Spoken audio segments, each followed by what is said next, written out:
Muito bom, né? Estarmos juntos, encerrando essa série. Eu confesso que quando nós preparamos essa série, nós preparamos com bastante entusiasmo, mas assim, a nossa fé às vezes é pouca, né? Porque a gente prepara e fala, poxa, mais uma série, que bom. Mas dependendo da fase da vida, a gente não cria tanta expectativa em algumas coisas a acontecer que a gente sempre ora e pede e espera de Deus. Mas como diz a série, o tempo é de Deus. Ainda que ele seja rápido, que as coisas passam muito rápido, o tempo é de Deus. Mas, queridos, no século XXI, nós pensamos muitas vezes, nada caracteriza melhor, segundo a frase do Neil, a vida moderna do que esse lamento. Se eu tivesse tempo, né? Todos nós, queria ter mais tempo para isso, mais tempo para aquilo. Ou segundo o cantor Cazuza, quando ele diz, eu vejo o futuro repetir o passado, eu vejo um museu de grandes novidades, o tempo não para, né? Essa é uma percepção bem realista da brevidade da vida. Quando nós construímos essa série de reflexão, é para trabalhar a preciosidade do tempo e fazer um contraponto com a brevidade da vida. Ontem nós iniciamos a Noite de Louvor falando de como o tempo passa e lembramos das nossas crianças bem pequenininhas, né? Eu lembro do Fabrício pequenininho lá no Imperial, né? E ele olhava para mim, ele me abraçava, tio. E aí quando eu voltei para Atibaia já um cavalão, né? Grandão. Eu lembro da Milena pequenininha junto com a Gabi, próxima de nascimento. E a vida passa mesmo, não tem jeito.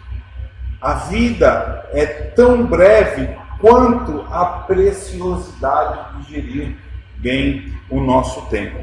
E aí nós trabalhamos cada domingo uma área da vida e chegamos aqui para falar como remir o tempo em dias maus na nossa sociedade. Como remir o tempo em dias maus na nossa sociedade. Irmãos, na verdade, remir o tempo onde tudo passa tão depressa é algo extremamente desafiador. Eu olho essa foto e fico pensando, é mais ou menos assim mesmo.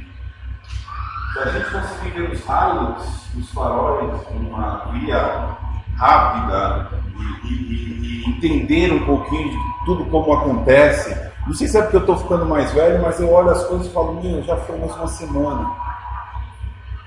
Puxa, como eu gostaria de voltar a algumas coisas, mas já passou. O hoje, o agora que é presente, daqui a um segundo já é passado. Sabe por quê, irmãos? Porque o mundo, ele é líquido. Segundo J. Bauman, um pastor do nosso tempo, ele fala a respeito dos relacionamentos que são tão artificiais, superficiais, que escorrem pelas nossas mãos.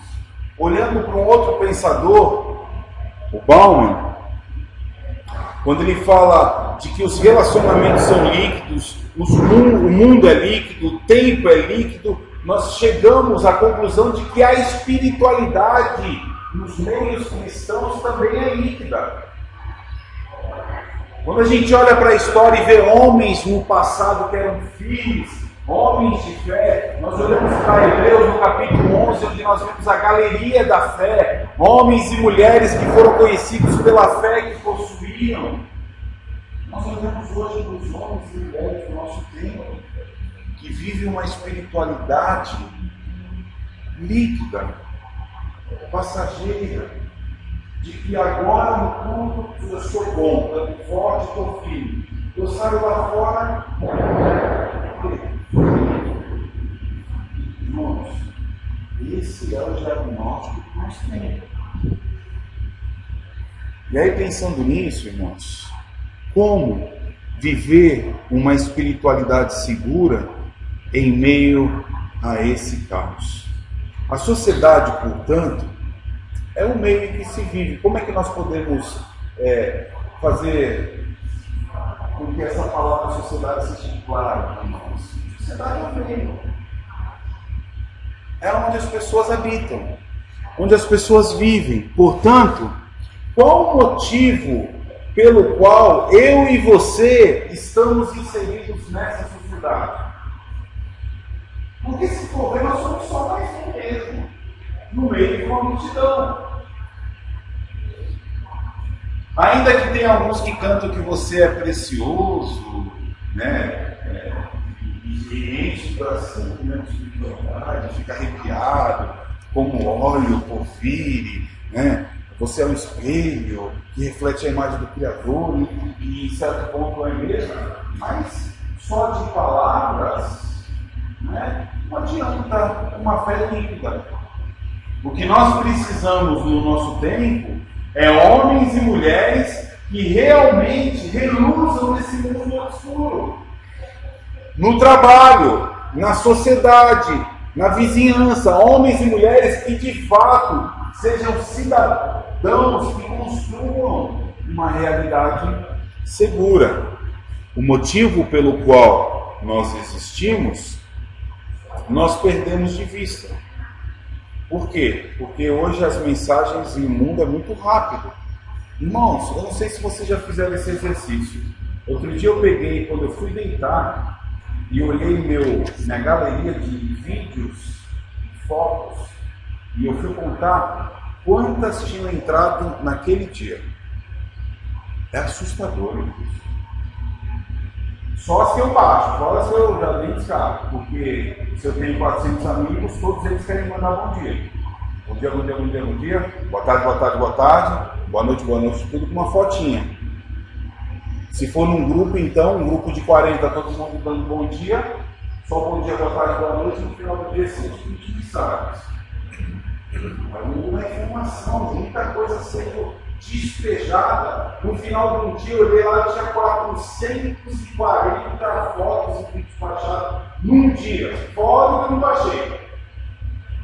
Agora, irmãos, como é que fica a nossa mente? Como é que ficam as nossas emoções diante de tanta informação? Se um terço disso for espiritualidade, menos mal. E desse um terço de espiritualidade a gente crivar e uns 20% desse um terço edificar, melhor ainda. Mas não é o que acontece. Afinal, o que é a vida? Por que vivemos em sociedade e estamos inseridos na sociedade? Como nós vimos no vídeo do Eduardo Stebbit, definir vida é algo desafiador para quem não conhece a vida ou para quem não vive espiritualmente falando. Porque morto espiritual não vive. Por isso da crise, por isso do caos. Porque lá atrás os representantes nossos resolveram desobedecer a Deus. Então tudo ficou desajustado, se estabeleceu o caos. O pecado entrou na humanidade, as pessoas já não sabem, mas porque elas vivem e porque elas morrem. Elas estão separadas de Deus. Eu e você estávamos separados de Deus. Isso tem que ficar muito claro. Mas aí Jesus entra na história. O amor de Deus se faz vida. E o amor de Deus faz com que o seu próprio Filho, por amor, entre na história, nasça do ventre humano de uma mulher, viva no meio dos homens, viva o seu ministério, ensina os homens e morre por amor. Mas eu quero chegar a esse ponto aqui e dizer que ele ensinou os homens. E ele explicou em vida, no seu ministério, o motivo pelo qual eu e você devemos estar inseridos em sociedade. Eu quero fazer você pensar de que nós somos chamados por Deus para sermos sal e luz. Em sociedade, eu e você somos convidados por Deus para fazer diferença. Leamos o texto base da nossa reflexão no Evangelho de Mateus, no capítulo 5, do verso 13 ao verso 16. Acompanhem comigo a leitura. A palavra de Deus diz assim: vocês são o sal da terra, mas se o sal perder o sabor, como restaurá-lo? Não servirá para nada, exceto para ser jogado fora e pisado pelos homens.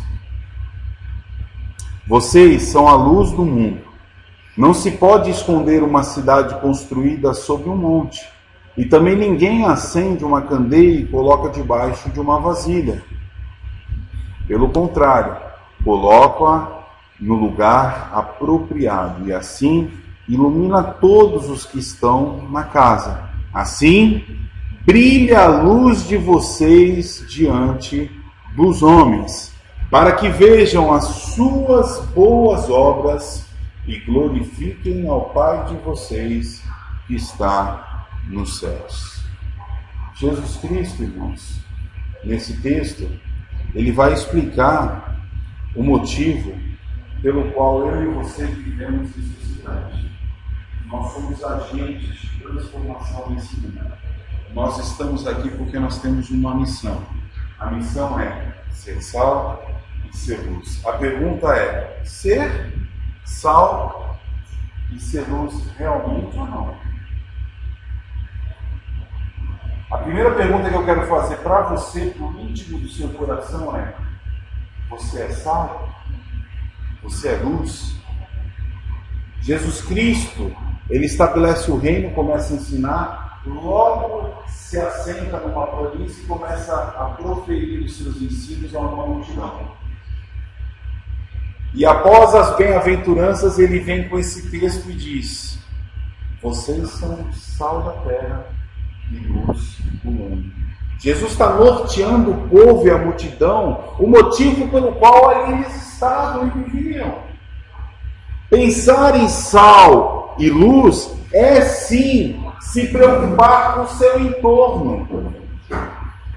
Se preocupar com o seu entorno é você entender o motivo pelo qual você está numa igreja, porque o motivo pelo qual você vive numa quadra, numa vila, num bairro, por que você foi colocado em determinado local por Deus. Você foi colocado, você vive, você existe para ser sal e luz. O problema é que nós nos acostumamos e nos adaptamos de maneira muito fácil no nosso entorno.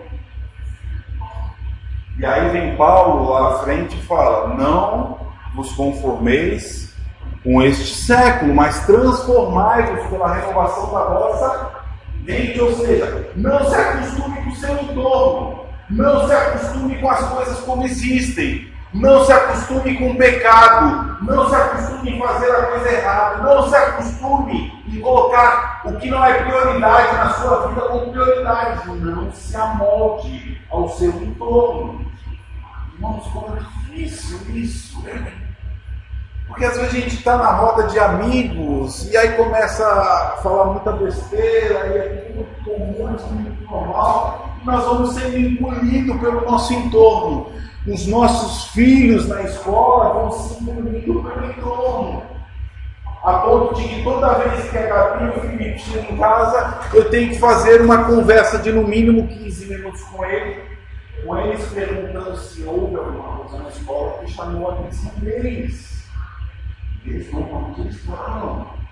Eu tenho que reajustar, reordenar, reagrupar, porque o mundo jaz do mal. O mundo é mal. Nós não podemos nos acostumar com o nosso entorno. Nós temos que ser sal e ser luz. E aí, irmãos, o problema é ser contrário à vontade de Deus. Irmãos, eu estou cansado de me deparar com pessoas da fé, irmãos que já caminharam conosco bem, e conversar 10, 15 minutos e ver a desgraça que a pessoa vive. E ela acha que não. Está tudo bem. Está tudo bem porque sempre foi assim. Se acostumou com tudo. Já não brilha mais, já não salga mais, já não faz diferença. Ou quem de nós que não gosta de pegar uma bacia de salada bem gostosa, com muitas folhas e legumes, e não pôr o temperinho? Já comeu alface assim, entendeu? Só não faz muita gosta, não. Tem gosto de alface. Qual que é o gosto de alface? Alface. Eu não sei que gosto tem um gosto de alface. A rúcula ainda eu consigo comer sem nada, mas o alface... E o chuchu, gente? E o chuchu? Chuchu tem gosto de chuchu. Uma vez a Gabi perguntou, pai, mas tem gosto de quê? Chuchu? Eu falei, filha, de chuchu.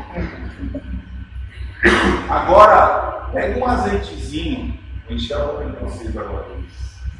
Frita um alhinho, esmaga o alhinho, frita um alhinho, joga um limãozinho, em cima do chuchu. É bom, hein? Oh, coisa boa, hein? Irmãos, o problema de se acostumar com o entorno é ficar contra a vontade de Deus. Quando Jesus disse que o cristão é o sal da terra e a luz do mundo, ele estava dizendo que o cristão deveria exercer influência na sociedade.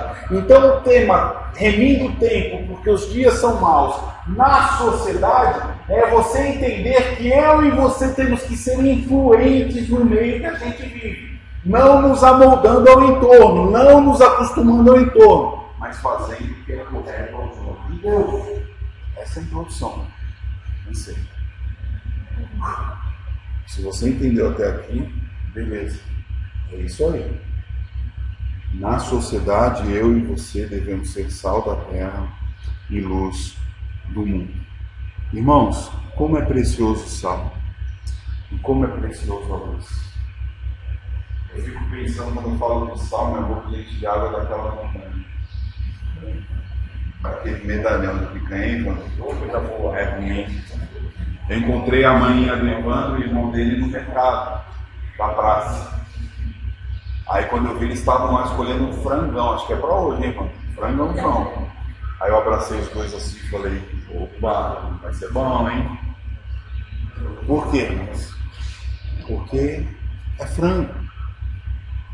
Porque é mistura, porque é aquilo que Salomão diz, nós temos que aproveitar o melhor dessa terra, comer, beber. Agora, joga o frangão lá, tira do pacote e joga ele na panela sem tempero, sem sal. A cara do Wesley. Parece canja, né? Eu falava, minha mãe fazia uma canjinha para mim, eu falava, mas não tem comida. Ela, mas filha, comida, uma canja, frango, arroz, caldo. Né? Depois, eu ficando mais velho, eu comecei a gostar da canja. Mas, queridos, a verdade, olha só que coisa mais preciosa. Ser sal e luz é ser marcado pela diferença e não pela semelhança. O frango com sal é outra coisa, a picanha com sal é outra coisa. E nós, irmãos, como sal da terra e luz do mundo, nós devemos ser marcados pela diferença e não pela semelhança. Eu não posso estar no meu trabalho e a pessoa olhar para mim e falar assim, isso é igual ao outro. Não posso. Isso aí, você faz maravilha, é igual aos outros. Não posso, porque eu não glorifico o nome de Deus que está nos céus. Eu tenho que ser marcado pela diferença e não pela semelhança. Essas palavras introdutórias de Jesus nos levam a entender que em meio à grande escuridão que é esse mundo que nós vivemos e o nosso entorno, uma pequena porção de luz como a de uma vela é o suficiente para brilhar. É o suficiente para brilhar. Dois elementos fundamentais que Jesus traz à multidão, aos seus discípulos, às pessoas que estavam no seu entorno, para mostrar a grande profundidade do motivo pelo qual eles existiam ali. Vocês não estão aqui, meu povo, Jesus dizendo, somente porque vocês estão aqui. Vocês estão aqui porque vocês são instrumentos do meu Pai eterno que está nos céus, nesse mundo. Portanto, irmãos, a primeira lição dessa manhã, na sociedade, nós somos sal da terra. Eu quero frisar essa expressão. Se o sal perder o seu sabor, o texto diz que, como restaurar? Se o sal perder o seu sabor, como restaurar? Irmãos, alguém já salgou demais um arroz? Mas demais mesmo. Nem colocar 2 cebolas inteiras tira o sal. Dizem que se colocar uma cebola, dá uma, né? Pelo menos é o que dizem, nunca fiz. Mas eu já joguei uma panelada de arroz só. Porque o sal foi demais. Então olha que interessante. Se for demais E se for de menos, não tem sentido. E a lição desse primeiro ponto nos leva a compreender, queridos, nessa expressão e nesse versículo 13 do capítulo 5, Jesus mostrando que dentro dá, mas diferenciado dá. Eu estou dentro da sociedade, mas eu sou diferenciado na sociedade. É muito legal, antigamente, futebolzinho, só acabou isso, diferenciado. Ou seja, isso é diferente. Esse faz coisas diferentes do que a maioria faz. Então, quando Jesus ele expressa ao povo a preocupação de eles serem diferentes, ele não está dizendo, não, vocês têm que sair. Como de 1960 para cá, as igrejas colonizaram e doutrinaram o seu povo e crente só anda com crente. Aí eu te pergunto, o sal dentro do saleiro tem sentido? Tem sabor? É só mais um sal. Agora, por que os nossos passados saíram da sociedade? Não, só para dentro, só programa para dentro. Só a noite do cinema, a noite da pipoca, a noite do violão. Meu filho não anda com o filho daquele vizinho lá, não, porque aquele filho daquele vizinho lá, ele é o que nós somos, né? Agora, Jesus ele é contra a cultura. Jesus ele foi perseguido pelos seus a partir daqui, das bem-aventuranças, porque ele passa a falar, olha, você tem que ser sal, e você tem que ser sal aonde não tem sal, e você tem que ser luz no meio das trevas. E aí esse ensino começou a chamar a atenção dos legalistas. Como assim? Não, nós somos o povo da linhagem real, nós somos os pais. Nós somos os bons da fé. E Jesus passa a ensinar, a confrontar. E, queridos, eu quero fazer você pensar que, em primeiro lugar, o sal, ele tem o poder de temperar, de dar sabor. Quando nós olhamos para a sociedade, e nós vemos que hoje em dia nós temos que ser conhecidos ou marcados pela diferença. Não adianta ser só mais um. Só mais um não tem diferença nenhuma. O problema é que os cristãos se acomodaram. Eu nunca vi uma geração tão inepta, tão incauta, tão esquisita como a nossa geração de cristãos, que não fazem mais diferença nenhuma no meio das pessoas. Se amoldaram ao entorno. E aí Jesus vem e fala, não, o cristão, que é o sal da terra e a luz do mundo, deve exercer na sociedade influência. Em primeiro lugar, temperando, fazendo a diferença no meio, gerando sabor e realçando a sua presença. Eu estava digitando isso durante a semana e eu falei, Dani, não só salga, mas me dá uma outra palavra que me faça ter sentido quando o sal cai num alimento, o que ele faz? Ela falou assim, o sal na medida certa, ele realça o sabor da comida. Aí eu gostei dessa palavra, realçando a sua presença. E é isso que Jesus quer dizer. A presença do crente, do cristão, dá um novo sabor ao ambiente, no escritório, na faculdade, no lar, na vizinhança. E será, irmãos, é aí sim. Será que a nossa presença, onde moramos, faz diferença ou estraga? Não, pastor, eu sou cristão, eu sou salgada para valer. Comigo escreveu, não é o palco meu. Eu fico pensando como é que Jesus conversaria com uma pessoa assim. Se a gente tem que fazer diferença, irmãos, ficar quieto hoje em dia é fazer muita diferença. Já pensaram nisso? No último módulo que eu ainda estava fazendo de pós, lá em Santos, o que mais me chamou a atenção em 2 dias de aula cheio foi um conselho que o mestre deu lá dizendo: nunca responda se você não for perguntar. fiquei olhando para aquilo, eu fiquei vendo essa sabedoria forte demais. Porque às vezes a gente quer falar, né? Quer dar conselho, quer falar. E um pastor já de longo ministério fala, não, só responda se você for perguntar. Isso é sabedoria. Portanto, irmãos, temperar é fazer com que o seu entorno seja realçado. Mas em segundo lugar, o sal também tem o poder, segundo Jesus, de preservar. Irmãos, nós vivemos em meio à degradação de valores e costumes. Então, servir de influência como sal antisséptica contra a proliferação do mal. Antigamente, nas fazendas, eu vivi isso lá no Mato Grosso, o pessoal matava o gado, matava o porco, e o que eles faziam? Não tinha luz, não tinha geladeira, ó, saudável. Para que não se proliferasse germes e não apodrecesse a carne. Olha o poder que tem na expressão do sal. O sal, irmãos, contém a degradação humana nos seus aspectos de valores e moral.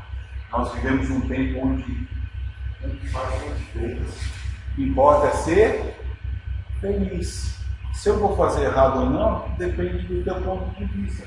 Afinal, o que é certo e o que é errado? Tudo é relativo. Depende do seu ponto de vista. Nós vivemos o princípio absoluto, que é a palavra de Deus, a nossa regra de fé e prática, onde existe sim certo e onde existe sim errado. E são os melhores conselhos de Deus para que nós caminhemos bem. Esse é o manual da vida, irmãos. Por isso, nós, como sal, nós preservamos o nosso entorno. Terceira figura do sal: purificar, irmãos. Purificar. Jesus também quis ensinar esse povo que um homem ou uma mulher como sal da terra purifica o seu ambiente. É a característica daquele que vive no meio, embora não se contamina. Ou seja, se o crente é o sal da terra, tem de ser um exemplo de pureza, de vida, de abnegação, de entrega, aquilo que é absoluto, os valores de Deus. Eu gosto muito desse pastor aqui, John Piper. Ele diz o seguinte: a luz e o sal não são apenas as obras de cada um, e sim a maneira como o coração está trabalhando quando as boas obras estão sendo realizadas. Irmãos, eu li essa frase umas 15 vezes essa semana, é profundo demais. Ser sal e ser luz não é as coisas que você faz, não, eu faço bem, eu faço boas obras, não. É a maneira como o seu coração é visto diante de Deus quando você as realiza. Isso sim é ser sal da terra e luz do mundo. Sabe por quê, irmãos? A eficácia do sal, ela é notória. Porque o sal, quando perdido, ele é irrecuperável.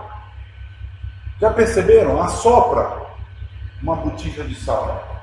Acabou. Não se junta mais. Não junta, nem o sal grosso. Mas o sal também, ele é inútil quando ele não tem a sua eficácia comprovada no alimento certo. Ou seja, uma panela de sal a mais no arroz não dá mais, joga fora. Senão sua pressão vai explodir. Não serve. E também, queridos, é condenado à destruição, lançado fora, segundo as palavras de Jesus, lançado fora para ser pisado pelos homens. O próprio Jesus diz que ou nós vivemos da maneira certa, sendo sal da terra nesse mundo, com equilíbrio, com graça, com amor, fazendo diferença na vida das pessoas e realçando o ambiente, ou nós não seremos conhecidos como cristãos. Mas existe um segundo ensino desse texto. Na sociedade, nós somos a luz do mundo. Assim brilha a luz de vocês diante dos homens, para que vejam as suas obras e glorifiquem o Pai de vocês que está nos céus. seja a sua luz vista por todos os homens. Ser luz, irmãos, em meio às trevas, em primeiro lugar, é brilhar. A nossa fé deve ser vista de maneira pela qual tratamos o balconista da loja, o porteiro do prédio, a atendente no restaurante. Irmãos, é o princípio da fé que trato. Eu não tenho como um cara vir na minha mesa vir uma garrafa de água e olhar para ele. É um entendimento mais basilar do trato humano. As pessoas perderam, serve aí, as mais nada da comunicação. Você paga para isso. E se você falar uma coisa muito justiça para você. Isso, irmãos, é ser luz do mundo. Brilhar quer dizer que a luz é ressaltada em meio à escuridão. Ela resplandece intensamente. Ela torna-se notável. Como a figura que Jesus usa no meio de um campo, uma simples pedra, já causa uma luminosidade maravilhosa. Vamos sair na rua e olhar para a luz. Que coisa bela, irmãos. Assim eu e você devemos ser vistos. Agora, o que me incomoda e o que é marcante é que quando Jesus está ensinando esses homens no Sermão da Montanha, os homens da lei começam a ficar inquietos, porque eles queriam brilhar mais do que o normal. Eles queriam ser vistos nos campos das praças, orando, ou nas sinagogas. Eles queriam ser os caras, como nós vemos hoje. O homem se corrompe com o quê? Com fama, com poder, com dinheiro, com ganância, e se arrebenta, porque tem essa sede de projeção. Portanto, nós devemos realçar e ressaltar e resplandecer de maneira correta como luz do mundo. A luz também serve para quê, irmãos? Para guiar. A luz revela os perigos existentes no caminho. Portanto, sejamos um GPS na vida do próximo. Coloquemos luz, nós temos luz na vida do próximo, para que eles não tropecem, para que eles entendam os caminhos. Irmãos, não tem como ser um cristão não falar, não. Acho que esse caminho vai ser bom para você. Você está vendo o seu vizinho, o seu parente, sem consideração. Você fica lá chateado. Nós temos esse poder de, através da nossa luz, lançar luz. E aí, irmãos, eu tenho certeza que isso causa muita intervenção. Sabe por quê? Porque eu e você vamos ter que mudar para ser sal e luz. Nós não queremos mudar. Nós queremos chegar salvando para o valor. E isso mexe conosco, porque tem que haver uma mudança. Mas, irmãos, essa mudança, ela é benéfica para mim, para você, para os nossos e para a cidade, para a sociedade. Isso que é encantador. Eu não sou agora, nessa perspectiva, apenas mais um, em meio a muitos. Eu sou um, devo ser sal, devo ser luz, e fazer diferença na vida das pessoas. Portanto, existe uma terceira figura aqui da luz: dissipar as trevas. E é bem legal isso, porque aquela ideia, não, o Fabiano chegou, agora a gente não vamos brincar assim, porque não é legal. Ou o trabalho veio chegar lá e falou, nós vamos brincar agora, o cara vai com isso aqui, irmãos. Dissipar o que é errado. Né? Como aqueles vereadores que estavam recebendo propina no gabinete, não está agradecendo a Deus? Não está agradecendo a Deus pela propina? Oh, glória, aleluia! Ah, irmãos, a vontade que eu tenho para pegar esse calor, por meio de uma hora, dar uma chuva de capa dura, de briga de capa dura, gente. Para valer.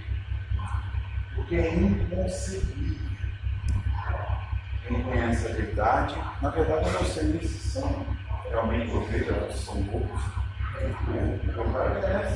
Portanto, dissipar quer dizer que em meio à degradação de valores e aspectos de moralidade, nós devemos fincar a nossa postura, aquilo que nós temos. Nós não queremos aborto. Aborto é matar vidas. Nós não somos contra o aborto. Nós não somos a favor da legalização de drogas. Nós não somos. Nós não somos sobre a ideologia do gênero. Nas escolas, nós não somos. É valores no meio dessa escuridão. É lançar luz, mas com sabedoria, né, irmãos? Sabedoria é amar as pessoas e ensiná-las porque nós devemos. Portanto, John Stott, ele diz o seguinte: Jesus chama os seus discípulos para exercerem uma influência dupla na sociedade. Uma influência negativa de impedir a deterioração e uma influência positiva de produzir luz nas trevas, de lançar luz nas trevas. Esse é o meu papel, esse é o seu papel em meio à sociedade. E eu gosto muito de pensar, ontem, na sexta-feira nós falamos a respeito disso, como redimir a nossa cultura. Esse é o nosso papel, irmãos. Esse é o nosso papel. Olhar que nós estamos inseridos na cultura, mas nós somos contra a cultura. Porque nós não acreditamos nos valores dessa cultura emergente. Nós acreditamos nos valores da cultura de Deus. Ou seja, a cultura é caída, é má, é demoníaca. E nós vamos com os valores de Deus em meio à cultura. Mas a cultura também, o cristão, ele está na cultura, né? É muito legal olhar nas escrituras e ver que a própria palavra diz que nós não temos que sair do mundo, mas nós temos que pedir que Deus nos livre do mal. Não tem como sair, nós vivemos no meio dos homens. Ou seja, o cristão, ele faz parte da cultura, e a cultura é incorporada pelo cristianismo, deve ser incorporada pelo cristianismo. Mas o cristão também está acima da cultura. Porque o Evangelho é parte integrante dos nossos princípios, lançando valores na cultura. Mas o cristão também, ele olha a cultura e os vê como um paradoxo. Porque ao mesmo tempo que nós estamos, nós somos contra.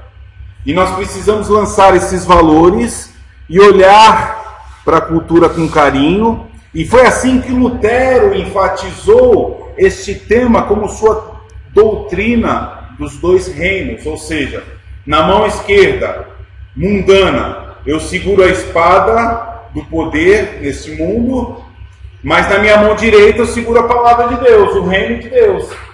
Então eu entendo a cultura, mas não abro mão dos princípios de Deus, e nós temos que fazer isso até hoje. Nós temos que estar com o jornal do dia, as notícias do dia numa mão, e com a outra mão a palavra de Deus, entendendo a cultura e respondendo aos anseios das pessoas com os princípios pré-estabelecidos por Deus. Queridos, eu quero caminhar para o final pensando que redimir a cultura é levar a cultura aos pés de Cristo. Redimir a cultura é nós estarmos como agentes de Deus indo à cultura e levando as pessoas a se prostrarem diante de Cristo. Tim Keller, ele diz o seguinte: ser sal e luz na sociedade é redimir a cultura através da influência de valores do reino, impedindo a degradação. Conter o apodrecimento é saber que somos conservantes, lançando luz nas trevas. Redimir a cultura é firmar os valores do reino, impedir a degradação, realçar o sabor e conservar na mente e no coração os princípios de Deus em meio à cultura. Portanto, nós temos um papel vital, irmãos, vital, de ser sal e luz. E foi por isso que o Senhor, antes de ser pego e ser morto, ele reuniu os discípulos à mesa e ele ceiou com eles, dizendo: olha, vocês continuem firmes, continuem comendo e bebendo, comendo pão e bebendo cálice, anunciando a morte, a minha morte, mas eu voltarei. Eu voltarei. Mas enquanto eu não volto, vocês continuem comendo do pão e bebendo do cálice. Esse foi o homem que mudou a história. O Filho de Deus, que nasceu por amor a mim e a você, morreu por amor a mim e a você, e hoje vive. E a promessa dele é que ele estará conosco todos os dias, até que ele volte. Enquanto isso, nós vamos celebrando a ceia, comendo o pão e bebendo do cálice, em nome de Jesus.